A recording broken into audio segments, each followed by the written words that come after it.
High বন্ধুরা, আমি সুচরিতা। কেমন আছো তোমরা সবাই? আশা করছি তোমরা সকলে খুব ভালো আছো। আজ আমি তোমাদের সঙ্গে শেয়ার করছি নিরামিষ পাঁচমিশালি তরকারি রেসিপি, যেটা তোমরা ভাত, রুটি, খিচুড়ি যে কোনো কিছুর সাথে অনায়াসে ট্রাই করতে পারো। এর জন্য উপকরণের মধ্যে আমি আমার পছন্দ মতো নানা রকমের সবজি কাট করে নিয়েছি রিফাইন্ড অয়েল, বড়ি, আর নিয়েছি 5 ফোড়ন, তেজপাতা, গোটা শুকনো লঙ্কা, আর নিয়েছি আমি উপকরণের মধ্যে নুন।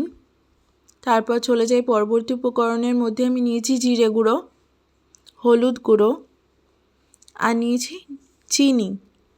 তো এই যৎসামান্য কিছু উপকরণের ব্যবহারে কিন্তু রেসিপিটা তৈরি করে ফেলবো। ভীষণ টেস্টি একটি নিরামিষ রেসিপি তোমাদের সঙ্গে আজ আমি শেয়ার করছি।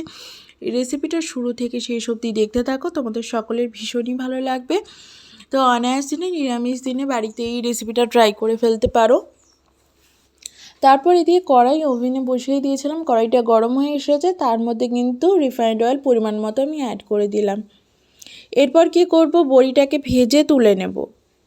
তো বড়ি ভাজাটা কিন্তু রান্নার একটা অন্য মাত্রা, একটা স্বাদ আনতে সাহায্য করে। অবশ্যই যে কোনো দিন যে কোনো রকমের কিন্তু নিরামিষ তরকারির ক্ষেত্রে কিন্তু অবশ্যই বড়ি ইউজ করো, ভীষণই ভালো লাগে। তো বড়িগুলোকে ভালো করে কিন্তু আমি ভেজে তুলে নিচ্ছি। বড়িটাকে দেখতে পেলে হালকা করে আমি কিন্তু লালচে করে ভেজে নিয়েছিলাম। এবার বড়িগুলোকে তুলে নিলাম।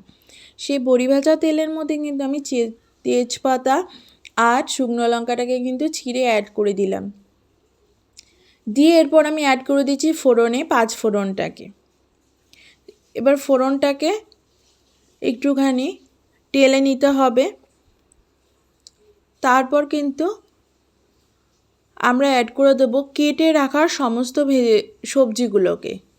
তো আগে থেকে কেটে ধুয়ে ফ্রেশ করে নিয়েছিলাম সবজিগুলোকে। তো সেই সবজিগুলোকেই কিন্তু অ্যাড করে দিচ্ছি ফোড়নের তেলে। তোমরা চাইলে তোমাদের পছন্দ মতো যে কোনো ধরনের সবজি ইউজ করতে পারো। বিশেষ করে এই রেসিপিটা শীতকালে দারুণ হয়। তো নানা রকমের সবজি দেখতে পেলে কেটে ধুয়ে কিন্তু আমি ফ্রেশ করে কিন্তু অ্যাড করে দিয়েছি। তারপর কিন্তু ওপর থেকে সমস্ত সবজির ওপর দিয়ে কিন্তু চিনি আর নুনটাকে ওপর দিয়ে ছড়িয়ে দিচ্ছি। তো সবজিটা কিছুটা নরম হয়ে আসা অবধি ওয়েট করব। নানা রকমের যত রকমের আমি মশলাপাতি নিয়েছিলাম সব ছড়িয়ে দিচ্ছি ওপর দিয়ে। হলুদ গুঁড়ো, জিরে গুঁড়ো বলো, সমস্ত গুঁড়ো মশলা অ্যাড করে দিচ্ছি কড়াইতে। তারপর বেশ খানিকক্ষণ সময় নিয়ে কিন্তু হালকা বা মাঝারি আঁচে কিন্তু রান্নাটাকে কমপ্লিট করতে হবে। তো ঢেকে ঢেকে কিন্তু রান্নাটাকে করবে, তাতে করে দেখবে সবজি থেকে জল যতটা বেরিয়ে আসছে ততটা আবার টেনেও নিচ্ছে, খুব ভালো হবে। তো খানিকটা সময় নিয়ে কিন্তু এই রেসিপিটা করতে হবে, তাতে করে কিন্তু খুব সুন্দর একটা কিন্তু পাঁচমিশালি তরকারি তোমরাও তৈরি করতে পারবে। বেশ আঠালো হবে এবং টেস্টিও হবে। তো দেখতে পেলে সবজিটা কিন্তু অর্ধেক নরম হয়ে এসেছে ঢাকনাটা তোলার পর, দেখতে পাচ্ছ। তো এবার সমস্ত গুঁড়ো মশলাগুলো যে ওপর থেকে ছড়িয়ে দিয়েছিলাম সমস্তটাই এবার ভালো করে একটু মিক্স করে নিই। তো অর্ধেক সেদ্ধ হয়ে এসেছে সমস্ত সবজিগুলো। সেই পর্যায়ে কিন্তু খুন্তি দিয়ে ভালো করে নেড়ে চেড়ে নিচ্ছি। ঠিক এভাবে বেশ খানিকক্ষণ সময় নিয়ে কিন্তু ঢাকা দিয়ে দিয়ে কিন্তু রান্নাটাকে কমপ্লিট করব।